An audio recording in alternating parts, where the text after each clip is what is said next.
नमस्कार दोस्तों, आपके अपने ही चैनल में आप सभी दोस्तों का हार्दिक स्वागत है। दोस्तों, आज का टॉपिक जो है, आज का जो वीडियो है बहुत ही खास आप सभी दोस्तों के लिए, क्योंकि आज हम बात करने वाले हैं।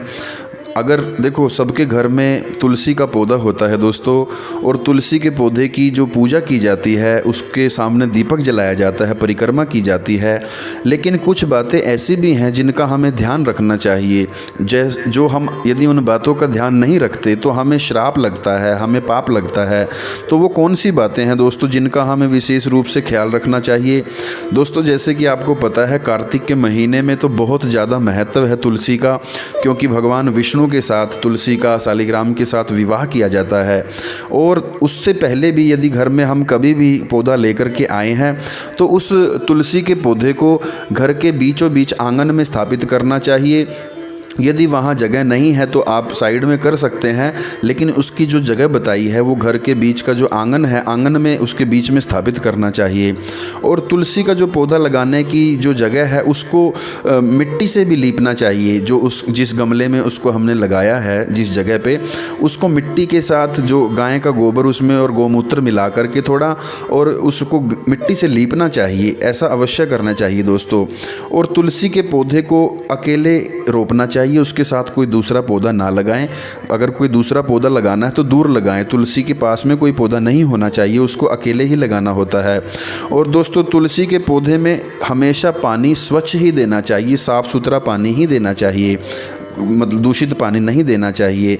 और दोस्तों, जो तुलसी का पौधा है उसको सूखने नहीं देना चाहिए।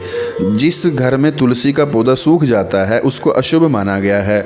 तुलसी के पौधे को धूप या दीप जो है वो अवश्य रोज़ दिखाना चाहिए। सुबह और शाम दोनों समय हो सके तो दीपक जलाएं देसी घी का। अगर ऐसा ना कर पाएँ तो संध्या के समय एक दीपक ज़रूर जलाना चाहिए। और दोस्तों, एक बात का ख्याल ज़रूर रखना चाहिए, क्योंकि बहुत से लोगों ने प्रश्न भी पूछा है ये, और बहुत से लोगों के मन में ये प्रश्न रहता ही है कि तुलसी का जो पत्ता है वो हमें कब तोड़ना चाहिए। दोस्तों, एकादशी तिथि को कभी नहीं तोड़ना चाहिए, और रविवार को, संडे को भी नहीं तोड़ना चाहिए, और जब सूर्य ग्रहण लगता है तब भी नहीं तोड़ना चाहिए, और जब चंद्र ग्रहण लगता है तब भी नहीं तोड़ना चाहिए। दोस्तों, ये 4-5 दिन जो ऐसे हैं इसमें तुलसी के पत्ते को नहीं तोड़ना चाहिए, छूना नहीं चाहिए। उस समय जब ग्रहण लगता है उससे एक दिन पहले आप तुलसी के पत्ते तोड़ लें। रविवार है, शनिवार को तोड़ लें। एकादशी है तो 10वीं तिथि को तोड़ लें। इस प्रकार से आप पहले ही तोड़ करके रख लें। कभी भी इन तिथियों में, इस समय में इसको ना तोड़ें, इससे आपको श्राप लगता है।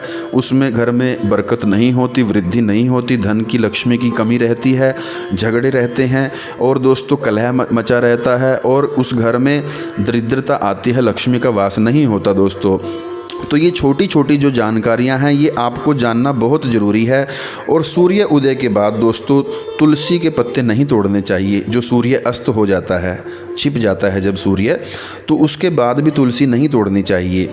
और तुलसी के पत्ते तोड़ने से पहले स्नान कर लेना चाहिए। नहाना ज़रूरी है दोस्तों। अगर ना नहा पाओ तो गंगा जल का छींटा अपने ऊपर दे करके ओम गंगाय नमः, ओम यमुनाय नमः, ओम सरस्वत्यै नमः कह करके 3 बार जल का छींटा दें, और गंगा जल से 3 बार आचमन कर लें, ताकि मन की पवित्रता हो जाए, शरीर की पवित्रता हो जाए। फिर आप तुलसी का पत्ता तोड़ सकते हैं, नहीं तो नहा करके ही तोड़ना चाहिए, स्नान करके। और दोस्तों, जो तुलसी का पौधा होता है उसके समीप रोज़ाना शाम को ज़रूर जलाएं एक दीपक। और कार्तिक के महीने में तुलसी की सुबह शाम दोनों समय पूजा की जाती है, आरती की जाती है, उससे लक्ष्मी प्राप्त होती है दोस्तों। और किसी भी दिन तुलसी को तोड़ सकते हैं, लेकिन अशुद्धिकरण की स्थिति में ना तोड़ें। अगर जो स्त्री है वो रजस्वला हो चुकी है, उसका मासिक धर्म आया हुआ है, तो वो भी उस दौरान तुलसी को ना तोड़े।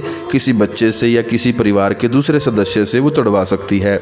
इन छोटी छोटी बातों का ध्यान रखें दोस्तों, क्योंकि ऐसा करने से घर में लक्ष्मी आती है। और यदि हम ये काम सही नहीं करते हैं, जो शास्त्र हमें आज्ञा नहीं देते उसके विरुद्ध हम करते हैं, तो घर में दरिद्रता आती है, नकारात्मकता आती है, नेगेटिव एनर्जी आती है। तो इन बातों का आप ख्याल रखें। और मैं आपके आपके लिए ऐसी वीडियो बनाता रहता हूँ जिससे आप गलती ना करें और अच्छे से सही विधि से आप उनका इस्तेमाल करें। जो जो हमारे घर में शास्त्रों से जो हमें चीज़ें मिली हैं, जो प्रकृति ने हमें दी हैं, उनका सही उपयोग, सही इस्तेमाल किया जा सके। दोस्तों, आशा करता हूँ ये छोटी सी जानकारी आपको अच्छी लगी हो। इसे अपने दोस्तों के साथ, परिवार के साथ शेयर करें। और कहना चाहूँगा, पहली बार जो नए मित्र इस चैनल पर आए हैं वो भी इस चैनल को सब्सक्राइब कर लें, बेल आइकन प्रेस कर लें, ताकि उनको भी सुंदर जानकारी आगे प्राप्त होती रहे। मिलते हैं दोस्तों अगली किसी वीडियो में, तब तक के लिए जय श्री श्याम।